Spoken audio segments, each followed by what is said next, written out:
This is Two Blokes Talking Electric Cars with Trevor Long and Stephen Fennick. Thanks to NRMA Insurance and Uniden. That's them. Uniden Smart Dash Cams protect your car and your peace of mind with a dash cam. If you're buying a brand new car, get yourself a brand new dash cam from Uniden. And NRMA Insurance, helping over 3 million Australians protect the things they care most about. They are the help company, as you would have seen on many of their advertisements lately. Stephen Fennick is back. Ladies and gentlemen. Hello. Well, I'm back. You didn't get as tanned as I thought you would be, to be honest. Your tan is disappointing. Tan's faded a bit. I didn't sit in the sun as much as my wife. Yeah, my wife can big tan in brim the hat. moon. She can tan in the moonlight. My wife, she's so brown, and she has been sort of maintaining it. But I'm more a shade guy, and that's the reason I bought the big hat. Yeah. I needed more shade. What did you see, before we get to calls, 0477 657 657. If you've got any questions about EVs, we'd love to talk to you. And thank you again to Joshua Dowling for filling in for Stephen over the last 6 Thanks, weeks Josh. or so. You did an unbelievable job, so much, overwhelming I did feedback. have some funny comment on Facebook. Someone goes, "Geez, that trip to Europe was tough on you." I'm thinking, that's not me, mate. It's Josh Dowling. So thanks, Josh. I'm back, mate.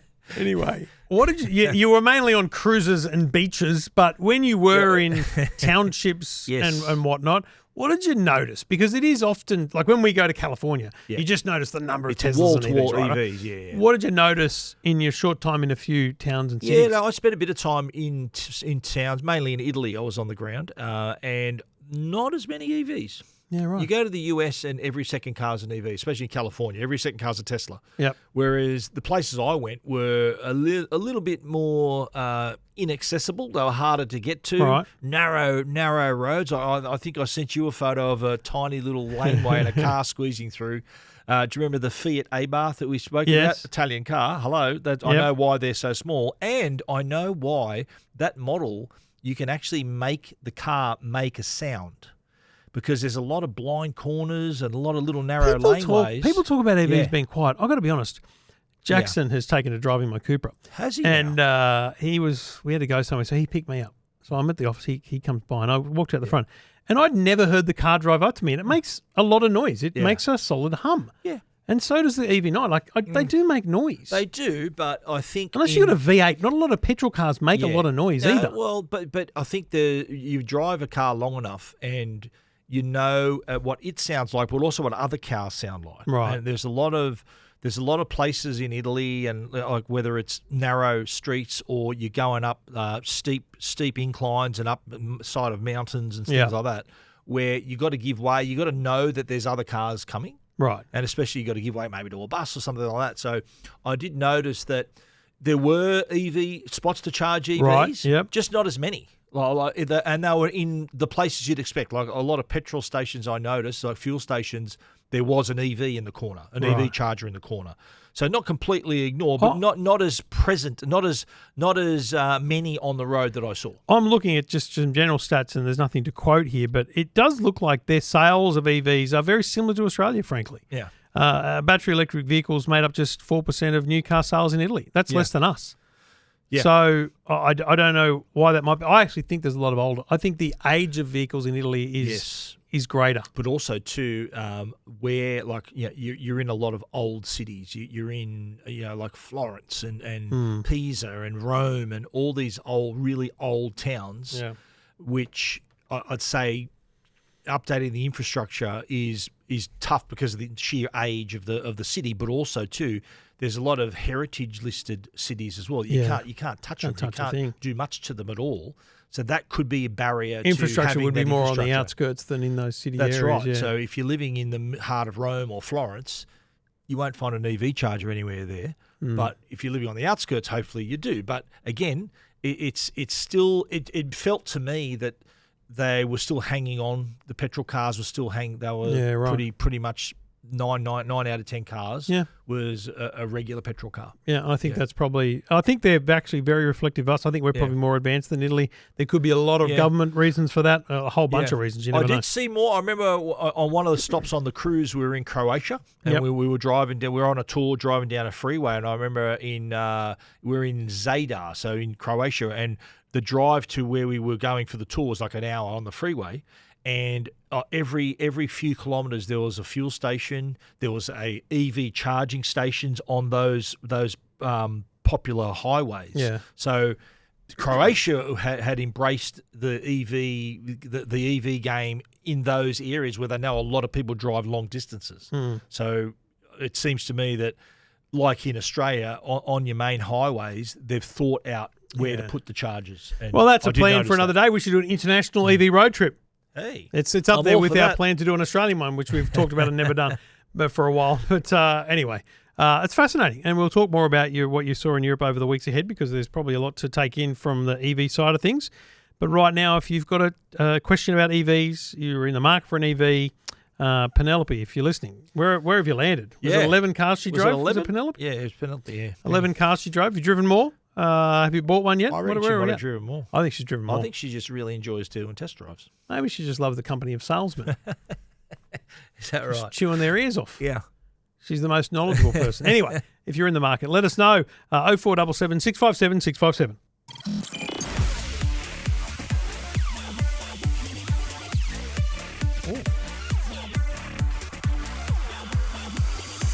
I love how you got punchy. And I will say this, Joshua Dowling did not get into the music. Didn't he? No. Well, it was very disappointing. That says a lot about him. I felt like a real goose when I'd made any movement. So you were around this. I started to, and then I went, "What's?" He was just looking at you strangely, was he? No, like I do. Yeah, sometimes. but then you join in. Yeah, of course. And that's what I like about it. That's the spirit of the show. We join in. Two blokes. Two blokes. Two blokes. It's written on the screen. Two original blokes. Yeah. Oh, he's feeling it. He's feeling it. Two blokes talking electric cars. Thank you to NRMA Insurance, Unit and Smart Dash Cams. 0477 657 657. I nearly had to think about what that number was just then. If you want to get in touch, if you've got a question about EVs, you're in the market, you're buying, you've bought, whatever it is, we'd love to hear from you. Gary's on the line. G'day, Gary.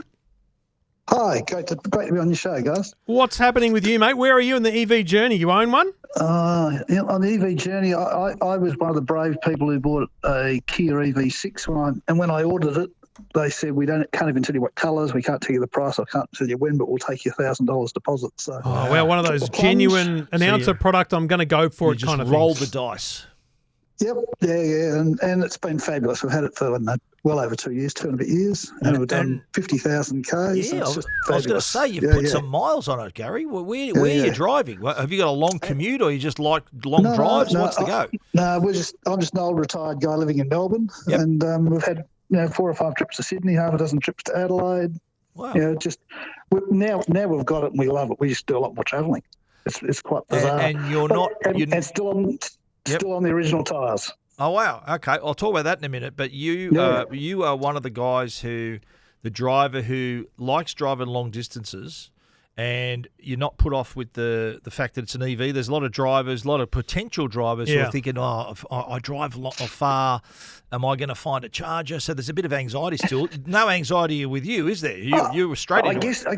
I mean, to start with, we had a few dramas. We had, we'd go to somewhere like Warrnambool and we'd discover that the charger we were told would work didn't work. What are we going to do? But, rang the local Kia dealer and he cajoled him into letting me use his workshop charger. But... that was 2 years ago now. I mean, I went to Sydney a couple of weeks ago and I didn't even really think about it. I just did almost like the petrol car thing. You get in, you start driving, you think, it's about 2.5 hours, I better start stopping and go have a toilet break and get a coffee and something to eat. And, but as a man of great experience then, with many kilometres under your belt, in that mode of I'm driving to Sydney and I'm going to do it without, trip planning essentially, which is still what I would do, How do you know what's next? Are you relying on the in-car to tell you where charges are, or are you still using an app? A bit of everything. I mean, I've done the trip enough times now. I think, I don't really like the Gundagai one. I do like the Goulburn one. I do like this one. I'm feeling a bit better. So I'll go a bit further this leg than the last time I drove up. And so it's just it's not winging it, but it's like you do with a petrol car. And to be fair, we've had we have from time to time had a couple of minor hiccups, but nothing very drama. No, not much drama. We had one on the way to Adelaide where we had about 20% in the car and thought, do we charge now? We'll stop overnight and we'll drive to the next town in the morning and have breakfast and charge while we're having brekkie. And we got up in the morning and the trip planner said that route no longer valid. And I thought, how does that be? That's the main highway to Adelaide, and took off, and lo and behold, the highway had been closed because there'd been a fatal accident. I thought, hadn't thought about that. Now, Gary, so I had a few things, but nothing too bad. I understand you're a bit of a pioneer in this space too, because you've done a few things too. I understand you were active in getting a charger put into a large apartment building. Is that right? Yeah, and you also convinced Kia to start an EV car club. Tell us how you did both of those. Well, I'll do the apartment one first. I mean, I am the chairman of the body corporate, so I do have a bit of influence. That helps. That helps. Strong. but I hasten to add, I did step aside for the vote. So I stepped back and said, you guys can vote without me. I guess we got Jet Charge and Charge Fox in early and said, at some point we're going to need chargers in our apartment block of 60 apartments in Melbourne. Yep. Give us a plan of what we could do now, what we could do in 5 years. And they came back, and to put capacity into charge 30 cars was about $35,000 between 60 apartments. Now that's only the backbone and the billing and the smart, so you don't blow the circuits up. Right. And then individual people put their own charger in their own car bay and connect to that infrastructure, and away they go. Wow. And so from a body corporate point of view, it costs $35,000 up front. Yep. And from then on, everyone's just user pays. So I've got my ChargeFox charger on the network, and I plug in just like any other ChargeFox charger. That sounds reasonable to me. That sounds pretty good. Across 60 apartments, and I guess that's pretty aggressive too. That's I assume fundamentally enough for almost 50% of the people to put in charges. So you really are thinking very long term, which is smart. I love a body corporate that's thinking properly about it. Well, I guess when we start doing the numbers, you start saying, we thought we'd have to do a couple of steps, but you start saying you do nothing is zero, and you do something reasonably advanced for $35,000. I said to people, it's $500 each, effectively. Yeah, that's a good point. Don't tell me you're not getting $500 worth of value out of it. Your apartment's gone up by more than $500, whether you're owning it or renting it or what you're doing with it. That's so awesome. in the end, the numbers meant it was a relatively painless decision. And just quickly on the vote, what was the biggest opposition to it? Was it purely the cost, or was there people worried about other things? It wasn't the cost. People were a bit nervous about it, but I got a letter from the insurance company to say it wouldn't increase our risk. In fact, we had quite a debate with the insurance company. They actually said it reduces your risk. Oh. Because they said if you don't do it, you'll have people dangling bloody extension cords out windows, and there'll be trip hazards, and people will do stupid things, and they'll disconnect them in the middle of the night so people don't see them, and they'll blow circuits up. If you do it properly, the risk actually is actually lower than not doing it. And what about how did you get Kia on board then for this EV car club? The Kia one was interesting. I love the car, but I actually wrote to the CEO of Kia early on and said, Kia just doesn't really seem to know what they're selling here. They haven't got their dealers in sync. And over a couple of beers at the tennis last year, we decided what they really need is a Kia EV car club. So, they kicked me a bit of money to get it started and get some T-shirts for people, and we've been running that now. We've got about 5% of all the Kia EVs in Australia now signed up. Sorry, Gary, did you say over a few beers at with the tennis? CEO at the right? Kia Australian Open. Were you in the box, mate? What's the go there? Well, in fact, the story there gets even stranger. I wrote to him, had a coffee with him in Sydney, and said, I don't understand. You sponsor the tennis. I bought your most expensive car. I don't understand why I don't get a ticket to the tennis. Yeah, well, listen, I better get 2 tickets to the bloody tennis next Trev's year. an EV9 driver. I've got the EV9. Mate, he should be on centre court is what he should be. But you know what, Gary? I'm not going to – I'll be honest with you. I was thinking about this only today because just quickly, I've been running the iOS 18 beta for some months, and the Kia Connect app does not work on it. Whoa. And I said to Kia on Friday last week, I said, listen, just between you, me, and the bench post – I've got devices on me that will be in the public hands in a week, and your app doesn't work. You might want to tell someone, right? Wow. Yeah. And they were like, and the advice was that the software doesn't work on unreleased software. And I went, well, that's stupid because it's in public beta. Anyway, so yesterday I said, guys, it's out now. In public Fix release. it. And they went, we'll let headquarters know. This morning, the app comes out. And I thought to myself, they've done it already. They've done it. It's fixed. By the way, my wife found out the other day what the car cost, which was a fun conversation. Anyway, because someone asked her in a car park, they said, how much does that cost? She goes, I don't know. And she said, should I know? I said, look, it's $120,000. Are you okay with that? Anyway, moving very on. Well. Yeah. I thought to myself, there aren't a lot of EV9 sold. It's a few hundred, and it's a really niche club, and it is their most expensive car. It used to be that a $50,000 car. Then you got to your EV6, Gary. You know what? I don't think I am getting treated well. Yeah. No, so you need to go to kavoka.com.au. I'm already in. Like, I just haven't got my card because I didn't do something. Okay. I didn't sign something that's up. Right. No, that's right. You didn't give me your address, so you don't get a card. But the value of that, the Kia guys didn't want to put anything on public forums. Yeah. So we said, well, we'll create a separate forum for you, so anyone can join. It's free to join. Yeah. And when people put stuff up there, I can point it at Kia execs and say, okay, guys, what's really going to happen here? And they're quite comfortable. They're only talking to people who've got a Kia. Because it's an interesting conversation, isn't it, Gary? Because you had the issue of the EV9 around the 12-volt battery and stuff early on, and they don't want to talk about that. But I'd had conversations with them that there was an update coming and things like that, so I felt put at ease. But that's a really good reason to have the club. But you know the most important thing that's come from this conversation with Gary, who self-defined old retiree, I believe you said those words earlier. Here's the old retiree, body corporate chairman. He's organised the EV charges. He set up a Kia EV car club. This is an insight into the Stephen Fennick of the future. Are we seeing this? Maybe, yeah. Maybe I'd like to be active like that in retirement. Yeah. It'd be great. But I guess my take was everyone's complaining about it. It's not that hard to do something and fix it. You know, it's like there's all this misinformation. Well, let's get the real information out there. I've got a saying, Gary. I've got a saying, mate. The squeaky wheel gets the oil. Yeah. Yeah. Sounds like Gary knows how to squeak too, just quietly. Yes, he does. So he got himself to the Australian Open. Before we let you go, Gary, give the website and the club a plug. So anyone that owns a Kia EV6 or EV9 or a Kia EV, even a Nero or an EV5. So it's Kavoka. So KEVOCA for Kia EV Owners Club of Australia. Kavoka.com.au. Kavoka.com.au. So you have to go there. You have to register. You have to enter your VIN, and Kia will then just go and validate it's a real VIN, and away you go. Right. Good on you, mate. Well done. What are you married, Gary? Yeah, I am. Yeah. My wife loves it. Loves the EV6 just as much. I'm not talking about the EV6. Is she happy that you've got all this stuff to do in your spare time, so you're not bothering her? She's very happy. But we made the mistake. She drove an EV9 when we were in Perth a few weeks ago for a week. Hang on. And she likes it. Likes it. Well, so my EV6 doesn't even have Kia Connect because it was the early one. So, it is a beautiful car. I'm still in love. It is. Yeah. So I think it might be an EV5 though. I think the next one. That's a great alternative. Yeah, absolutely. I think it's a great step from the EV6, mate. Well done. Good on you. Great to hear from you, and keep in touch, mate. It's good to hear from an owner like you.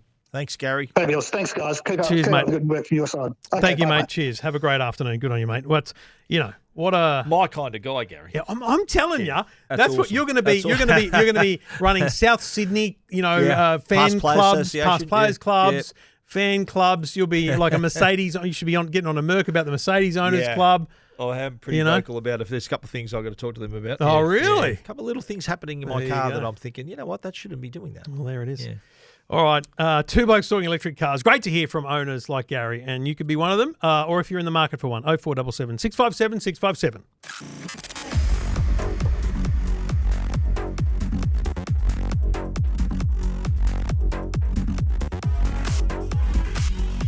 I like that one because that's a good one, yeah. It kind of kicks in at the end there. I like how all the things have got a bit of, that's how I wanted them to have that sort of power. I'm still not happy with the nightclub vibe. This is coming from someone who bought the Whispering... Trevor Long in a nightclub. 2 copies of the Whispering Jack LP, the vinyl, at JB Hi-Fi. Because you wore one the other day. I saw one and they went, there's a box set. I went, I'm going to pick them both. Oh. Good for you, mate. So get some Whispering Jack-inspired stings, will you? Okay, I'll try my best. Two Blokes Talking Electric Cars. Taking your calls. If you've got a question about EVs, we'd love to hear from you. If you own one, we'd love you to know your experience because your experience helps other people not only make decisions but learn. A new EV owner learns from our callers. Matt's on the line. G'day, Matt. How are we? Hey, Matt. Really good, mate. You're a part of an exclusive club, but it's a club that's growing. You own 2 EVs, mate.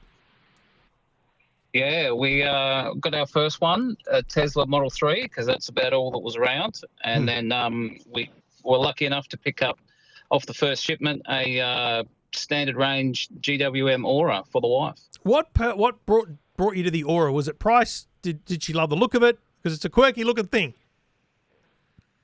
Yeah, that's exactly right. So there were 3 were going to launch at the same time. There was the BYD Dolphin, which is probably the pick because of the their reputation. There was the MG4, which was probably going to be the best fun to drive, being rear-wheel drive. Mm-hmm. And then there was the funky-looking Ora, which she preferred the look of. Wow. So hang on, That's for you just talked me out of the Ora, and then you bought the Ora. So it was literally the looks that she loved, and she went, "That's the one I want to own. That's the one I want to drive." Correct. Yeah, that's it. Yep. Matt's exactly very right. much of the happy Happy wife, wife, happy happy life life. Yeah, no, you've scenario won that there. bug, So yeah. good move there, Matt. So take us back to your decision to buy the first EV. What did you have before that, and what made you pull the trigger back then? You've been an EV driver for a while now. Yeah, that's it. So I've had the Tesla for a couple of years now. So I'm just looking at the numbers. It was 76,613 I've done so far. Wow. And it was a Hyundai i30 that I had before this. Yep. And it had lane keep assist, where you just have to hold the wheel every now and then to make sure that it knows you're there. And it was happy as Larry on the Bruce Highway heading down to Brisbane.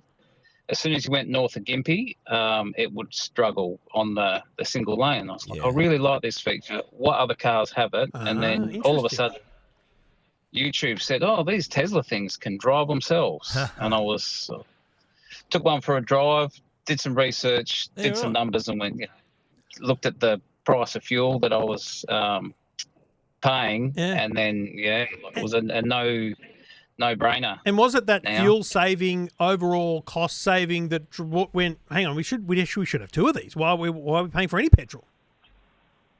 Oh, exactly right. That's it. Yeah, like the wife doesn't drive very far. She's done 10,000 in just over 12 months, and but yeah, I wouldn't know exactly how much we've paid in electricity, because we've only ever DC charged it once to make sure that it worked. And otherwise, we use our solar. We've got quite a big solar system. Yeah, we're lucky like that. So you're running the two EVs, charging both at home, I'm assuming. So tell us what's your setup. So you only got solar, you got a battery as well, and what energy company are you with?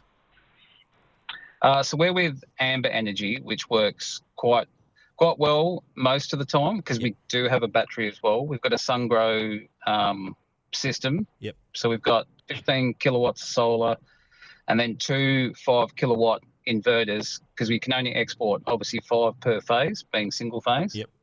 So we have our hybrid one, which charges the battery, and then it scales itself back if the other inverter is able to export fully to the grid. Okay. If that makes sense. So if the grid-tied one's putting out 5, the hybrid one puts out nothing. So what are you producing on a sunny day? How many kilowatt? Because it's a SunGrow DC coupled battery, I can produce 8.2 kilowatts. Is about the peak at lunchtime, perfectly sunny day. Yeah. And then as the afternoon gets on, it scales back. So, but I think it's like 20, 30 kilowatts a day, something. Pretty good. That's after the battery's charged and everything. It's. Well, this is I've said before, but this is the world I'm in now. Is going right. I got an email yesterday from Energy Australia saying my solar tariff's going down. So you really got to look around for these things. And I've started educating my wife. It sounds rude to say that, but on the solar, because we're getting into peak time, right? Today, as we're recording, 68.5 kilowatts of energy we've produced on the roof, today. Right? Wow. And so I show her the graph, and I'm like, this is when we need to turn the dryer on. Yeah. Also, when you get home, plug in the car, because it makes a huge difference. And there's that, obviously the diversion of energy and stuff like that. There's a lot to do, but choosing an energy company is a tough gig, mate. What made you land on Amber? It's because I've got the battery. It's the wholesale pricing. So at the moment, it's sort of now's the worst time of the year, because it's super sunny, and there's not much power being used in that peak period during the day. No one's it's not too hot and it's not too cold. So the true cost is about 8 cents per kilowatt of power. And so looking at lunchtime today, the cost of power is 3 cents per kilowatt, and the export is -5 cents. So I actually have to turn if I'm not home, I have to turn my inverters off. Otherwise, I'll start, it'll cost me Cost you money, 70 cents. per day. Yeah, course, and then obviously they put their supply charge and then their fee, their monthly fee, and everything like that on there. So that's what I worry about the Amber wholesale thing. Is the ups are amazing, as we spoke to that professor with his battery setup, but the downs are potentially quite huge. You don't want to be charged just because I've got solar. Yeah, of course. But that's the problem with the grid, going forward. So you've got 2 EVs in the driveway. You've got a good rig setup. I mean, what's your number one feedback to people who ask you about EVs? Have you got negatives that you want to share with people? Oh, of course. Like I always say to people, the best car they've got is the one they're driving right now. Whether that's petrol and they're thinking about going electric. If the petrol car's fine, I say wait, because the price is just insane for what you get. Like you are paying a premium for that vehicle. So it's. But if they they live in an apartment and they don't have charging facilities, and they're driving big Ks, it's a silly idea to get one. Yeah. And have you had But any issues on any trips, mate? Have you early on? Were you? Did you run into any problems or fall short one day on a drive? No, I've always been quite lucky. Like I can, especially now that I've gotten used to it. I quite often get home with less than 10%. I think the last I've seen is about 6, knowing that I'm not in a rush to be somewhere the next morning, and then I use my solar. To don't get my negative feed-in tariff to then recharge the car. Yeah. But the charging network's definitely gotten a lot better. The early times when you drive up to Bundaberg, they're all 50 kilowatt chargers that were on the way up there, but that's gotten a lot better now. With the chargers going in. Tesla network, you obviously pay, but you get what you pay for. I've never not been able to charge. Fast and reliable, isn't it? Yeah, never not worked. Is the key takeaway. Just finally, on the GWM Ora, now you own it. It's in the driveway. Is it a good car? Oh, 100%. I guess that's the thing, right? A Chinese car is 50% of the cost, round figures of something equivalent, but it's not 50% as good. It's 80% there. That's a great analogy, yeah. She absolutely loves it. And the first thing we did was we took off the goofy looking wheels and tires, because we thought, we'd heard things that, it skips the wheels and they're not very good in the wet. So we put a set of Michelin Pilot Sport 4s on it, on a new set of wheels, so they're wider and lower profile. But when you put your foot down, it still will spin the tyres. So it's nothing to do with the tyres that they come with. I think they're perfectly fine. It's the programming of how much torque it lays down straight away. I agree. I think it's also the chassis, the way it kind of balances when you're coming out of a driveway, the load in one area, all those different things account for it. But that's the great thing. And it's not a car you need to take on long trips. It's a city runner, and it's doing a great thing, and you got a good value price on it. So that's the best thing about it. Sounds like you're an advocate for the EVs, Matt, and you've got it nailed when it comes to the whole ecosystem and setup, mate. Well done, and good advice and a great experience to share with everyone, mate. Thanks for getting in touch. No worries. Thanks for the chat. Cheers, buddy. Anytime. Thanks, and keep in touch. And if you're an EV owner or a prospective buyer, 0477 657 657. Stephen's back. He's willing to take your calls. Yeah. He wasn't for the last 5 or 6 weeks. I'll be on the switchboard waiting for the calls. But it was interesting just in that conversation about how you were saying, I produced 68 kilowatts today. It's a common thing when people new to solar are looking at the figures every day. I've stopped doing that a little while ago. Mate, I'll never stop. Yeah. I'll never stop. And we're not even that's in a lot. summer We yet. say 68. 68. How many you got? You got like 4,000 You've got a panels lot on of your panels. thing. Yeah. Because I'm looking now at putting more panels on my roof. Yeah. I want to go more. So, yeah. And it's a complicated scenario, but we've got electric hot water system, right, which is on a dedicated circuit, and it heats itself up every night at like 1 a.m. So it's on a dedicated circuit, so it's cheaper, much cheaper, but it appears in my usage, and it frustrates the hell out of me in the app. And so my grid, there's a slider in the app that shows you your reliance on the grid, and it's always huge because there's huge reliance on the grid. So I've bought a device that my brother-in-law Sparky is going to install, which is going to move that time into solar time. So even though I've got the dedicated circuit and it's cheaper, I am wasting the solar most days. Yeah, so I'm gonna move the hot water system there, and hopefully that'll make a big difference. And I've bought the power adapter you need for the wall box to allow me to have the wall box decide. So right now the car's plugged in. You mean on the wall box. On the board, you mean? On the wall box charger, our wall boxes, yeah. you've got to buy a power adapter that allows it to understand solar. Yeah, I thought you put that on my power board. I've got that. Yeah. That's what you're saying. That's an extra. It's an extra thing. Yes. It's an extra little box. It's like $600. Yep. Anyway, so that it'll right tell now, you it's a good time to charge. Yeah. Basically, it'll only charge the car as much as it's using solar. So it's eco. Because right now, Amanda's plugged the car in at 2:00 in the afternoon. Yeah. And the car is draining more than the solar's producing at this time of day. I don't want to fill the car. I just want to take all the solar and punch it in there. Do you know what I mean? Yeah. So you're essentially drawing only from the solar and not from the grid. That's a good feature of the wall box. Yeah. And I think that'll make a big difference to our usage as well. So just little things like that you got to adapt over time. But all these little things you get used to over time, and you see that early on you're a bit of a novice. Although Matt, he seemed to know what he was doing early on. I still think there's a business opportunity in electricity.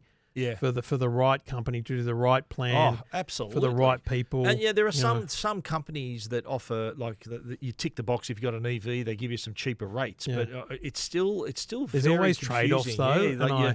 It's not. Someone needs to make it really just simple. Someone needs to do an Apple to it and make it really simple and effective. And then it's game on. Because the biggest problem I've got with energy is every time you try and look, you get sent to one of those compare the market things, and it's they're just rubbish. And you know what? I've got to say, I with my solar panels and my batteries with Sonnen, and my Sonnen system. The service behind it, they've stopped doing it. Yeah, that's right. So I've had to go to other electricity retailers and or wholesalers. And mate, it is a massive. It's a minefield out there. There's so many, and I've signed up to. I get a call every second day because an email I sent 2 weeks ago. They go, "Oh, hang on, did you inquire about this?" Yeah. So I'm trying to get the best deal for myself. We're open to advice because these are things. I think this is related to the EV world. EV owners are probably solar owners. There's a lot of cross benefit there. So if you've got advice to share, I want it. He wants it, and I think other people want it as well. Let's hear it. 0477 657 657.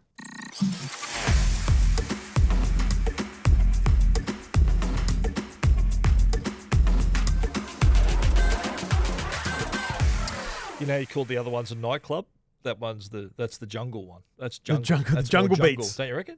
It is a bit Sounds jungle. more jungle. Okay. I like it, but Well, coming back to the city, 0477 657 657. Paul's on the line. G'day, Paul. How you doing, guys? Mate, you got 2 Teslas. Yes, I back about 2015. I thought I've got to have one of these one day. And like in bed Sunday morning, nothing else to do. You look at car sales, and I found one for sale and negotiated it for about 12 months through COVID, and I got it at a price I wanted.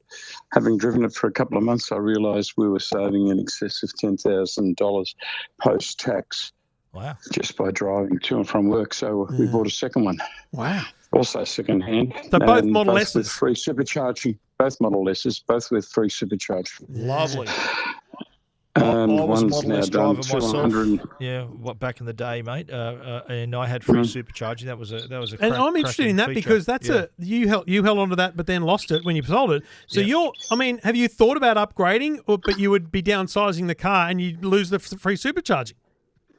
Yeah, like my wife constantly, because she's over 70, she says it's too low getting in and out if she wants me to get something else. But as I thought today, when I look at a BYD driving down the road, if we'd waited another 6 or 12 months, we probably would have saved money. But no, just driving this computer on wheels, it's the best thing we've ever done. Yeah, wow. And interestingly, it answers. You can answer a really good question here. With a lot of people wary of buying a second-hand or possibly a third-hand EV. How has that been for you? Like the reliability and the performance of the cars, all that stuff. Everything's been 100%. The first one I bought, 70D, it's now done 250,000 Ks. And the second one, which is a 90D, the first one was a 16 model, the second one's a 17, January 17. So therefore it got in under the April 17 free supercharging cutoff, and it's now done 110,000 Ks. But when we got that, it had only done 40,000 Ks. It was almost a brand new car. Wow. And just when I look at the, the number of S's that are being traded in now on 3s, they're giving them a pathetic trading price, and there's some really good bargains out there. Right. If you find someone that's downsizing, it's just the best thing you could ever do. But, like the reliability is 100%. Because we do a lot of country miles, I went to a wheel supplier and found out the identical wheel size and setting and everything else, and we carry a spare tyre, full-size spare tyre and a garage low-profile jack, so I can change a tyre within 3 minutes and be on the road and going. Okay, you're like a Formula One pit stop, Paul. You're doing great. Now, you mentioned when you reached out to us that you regularly check electricity rates, and we talk about that a lot here on the show. Yes. What's your advice if you've got a bit of solar, you've got electric cars? What's your advice on providers and plans?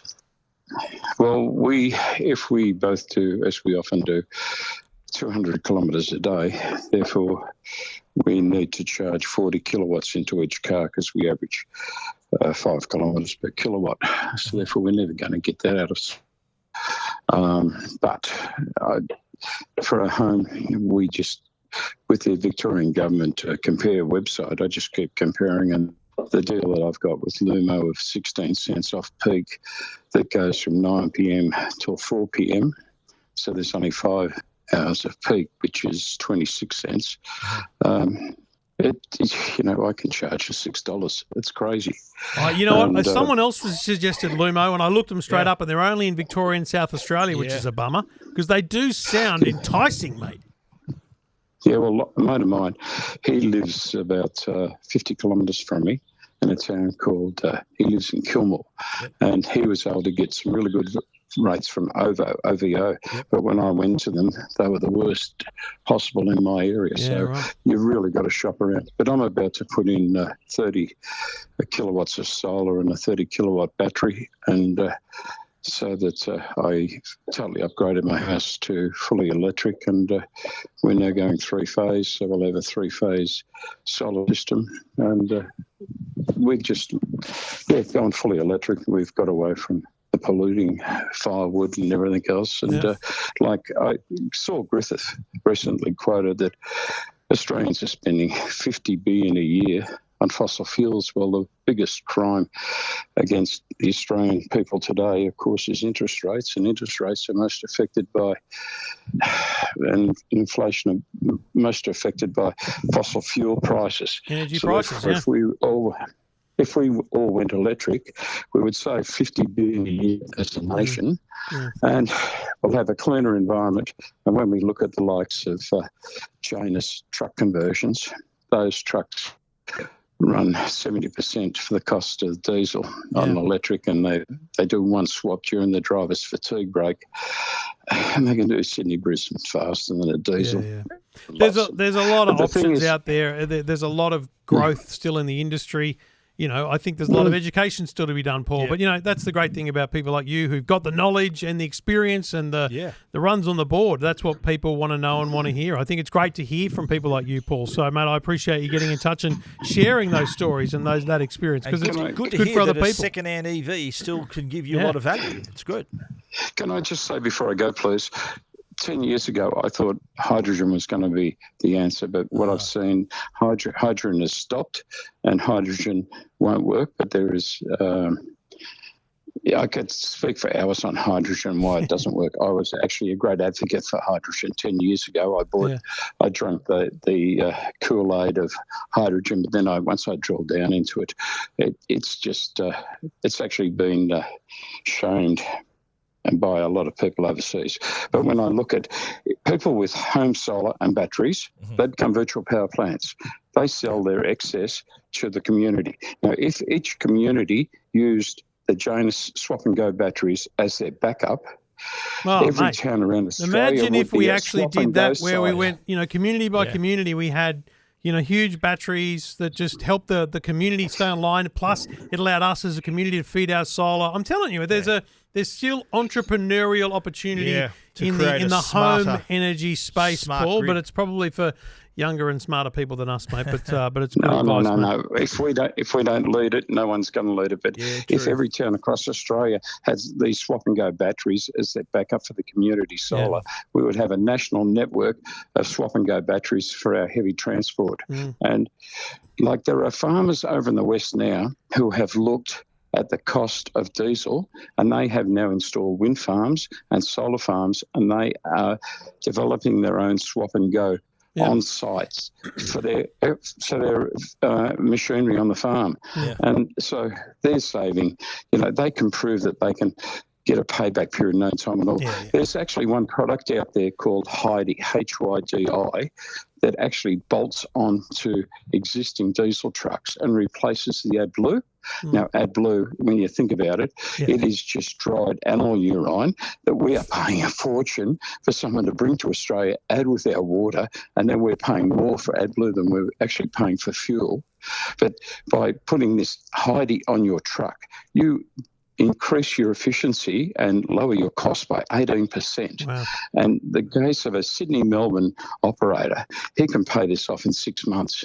So, can you imagine? He pays it off in 6 months and he's got an ongoing saving of like 20% on his fleet a year. Just how good is that going to be? But that is because the hydrogen is actually produced by the truck and used on the truck. It doesn't need to be transported. Like it takes 10 to 12 B doubles of hydrogen to equate to the same energy as one B double of diesel. I understand. So when you look at that fact alone, it's a conversation for another day, Paul. I'll be honest with you. Full of knowledge, mate. We need a whole show. I think we'll come back to you on it because I want to speak to Scott Nagar from Hyundai about hydrogen and where they're going with it. Maybe we'll circle back with you after that, Paul. Mate, really great to share your experience with your EVs, your solar, and your knowledge on the industry, mate. Good on you, and thanks for getting in touch. You have a great day, guys. Cheers, mate. Good on you. Have a great afternoon. Yeah, what a wealth of knowledge. He knows his stuff, doesn't he? I mean, that's he's done his homework as well. It's the number one thing you realise people in this space do much more homework than, frankly, most average Joes because most average Joes are paying the bill, getting a different, maybe changing your electricity plans and finding a different service station. That's the most you need to worry about. I think Paul just proved there if you really do your homework, you can save a lot of money. You can save yourself a lot of money. We'd always love to hear from you. 0477 657 657. We'll take more calls next week on Two Blokes Talking Electric Cars. Stephen, look forward to your company then. I look forward to it as well. Thanks, See you, Trev. Dave. Oh, it's great to have you back. I really do. See you, mate.